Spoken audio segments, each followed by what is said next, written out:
question, and I have gotten many emails on this topic and comments underneath other videos that I have on the YouTube channel, as well as I treat clients for this particular problem. And that is when a person takes antidepressants, many times there is a sexual side effect. And if you're a couple and one person is taking an antidepressant and the other person is not, and if it's affecting your sex life, it can create a real problem. So the first thing I'm going to say is working with a team is really important, as I do, a medical doctor, psychiatrist, so that I can get some information that I can bring to you. And I had to do some extra research to kind of find out what some of the physical problems are and explain it, as well as some things that you can do if you're in this situation. I'm going to say the obvious, which is there's many different types of antidepressant medications, and some of them do have side effects, but there are others that do not. But also, on the other hand, there are medications that work better for people, and you really have to weigh whether one medication that may have some sexual side effects works better for you as far as your life in general, as opposed to one that doesn't work as well where you don't have sexual side effects. It really is, you have to weigh the issues because they both do have their place. So what I'm going to do is talk right now about a person who has gone through different antidepressant medications, settled on one that works for them, but again, it has sexual side effects. And most of the ones that have the sexual side effects are ones that have SSRI, which deals with serotonin. I'm not going to get too much into it because it is a little bit confusing. What I did find in my research is because it affects the serotonin, it also affects blood flow, and I'm going to talk about that. But some of the side effects that happen is it can make some of the sexual organs a little bit numb so that you're not feeling the sensation as much. So that's part of it. Also, blood flow, and blood flow is very important with erectile tissue, and both men and women have erectile tissue. And so if you're not getting enough blood flow, then you're not going to get an erection. A woman's not going to get, the erectile tissue for her is not going to fill with blood, so she's not going to get an erection in her clitoris or the puffiness in her vagina, which really adds to the sensation and the pleasure.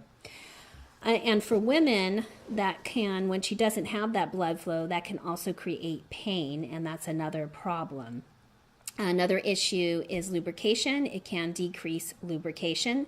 And one of the biggest factors that I hear is that people are not able to have an orgasm, or it's a delayed orgasm and it takes a while to have it. And that's a twofold issue. Part of that can be sensation. The other aspect is that the antidepressant can affect desire. So it can not only affect arousal, but it can also affect desire, even wanting to have sex, and making it so that it's even unpleasant to have sex. And so let's talk about the physical aspect of it, meaning blood flow. There is a part of the body where it affects the tissue, where the blood travels to get to the penis, or where it travels to get to the vagina. And what this does is it can constrict it, and it can make it so the blood is not flowing there. And so some of the things that you can do physically is exercise. And part of the problem is it's not getting enough oxygen in the blood. So this can happen as a result of a side effect of the medication. I wrote some notes down to get a little bit more technical. So it has to do with the fact that it inhibits nitric oxide production. And again, that's the blood flow. And so what it's doing is that it is constricting the smooth muscle of the vascular system, and this is making it so that the blood does not go through there, and it kind of can clog it up. And this can happen as a side effect, and as we know, if you're not getting enough blood flow, then it can create problems with erections, and that's getting an erection or even maintaining an erection. So some of the things that help with the blood flow, again, is exercise. There's also certain foods. And my idea is, why not try it? Because this is all has to do with your health. It's not something else that you're putting into your body that can, maybe hurt you. It's not something experimental. It really is important that when you're taking an antidepressant that you do try to do exercise, because it will help also with the way you feel about yourself, which is a big deal. It can help with desire and, again, blood flow.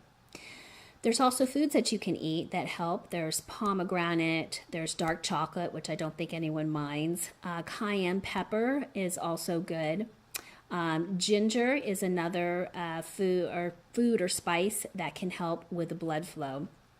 So these are just a couple of the things that you can add to your diet that might really help you with the physical part of it. Now I'm going to get into the psychological aspect, which is part of what I work with people on, and that is to, if you're in a relationship, be patient with each other. And there is this idea of touch and sensation and closeness, and still being able to be intimate with each other, even if you're not actually having intercourse, or perhaps one person just does not feel sexual at all. There is still this idea of really working on the intimacy if you're married in a long-term relationship. And understanding that if you are the person who is not on the antidepressant and you are trying to make the other person feel good who is on the antidepressant, that you really do have to have some conversations about this, because it can affect the sex in your relationship, and come up with some type of negotiation of how you can still bring pleasure to each other, but also not feel rejected or hurt feelings or other ways of having pleasure or satisfying each other. So it really is something that has to be talked about and discussed. And when somebody is taking an antidepressant and they're going through this, it really is a physical problem and not something that they have a lot of control over. So again, a great deal of patience and talking about it and negotiation is really helpful. I do talk about that a little bit more in some of my other videos. If one partner isn't interested in having sex, some of the things that the two of you can do together. Again, you might want to take this information if you are seeing a psychiatrist or a doctor, and maybe talk about other medication that can help with blood flow, because there are some other medications on the market and stuff comes out that's new all the time. So it's definitely worth trying it. But again, it can affect desire, it can affect arousal, and these are real issues that if the relationship overall is something that is working and is very important to you, and you're married and you have kids, you have a family, and you have your whole life together, and you have to really figure this out with each other, and give each other some support, both of you, because it really does affect the relationship as a whole. So if you like this video, please give me a thumbs up, leave your comment, and subscribe to my channel. I believe everyone deserves to have a healthy sex life, and so do you.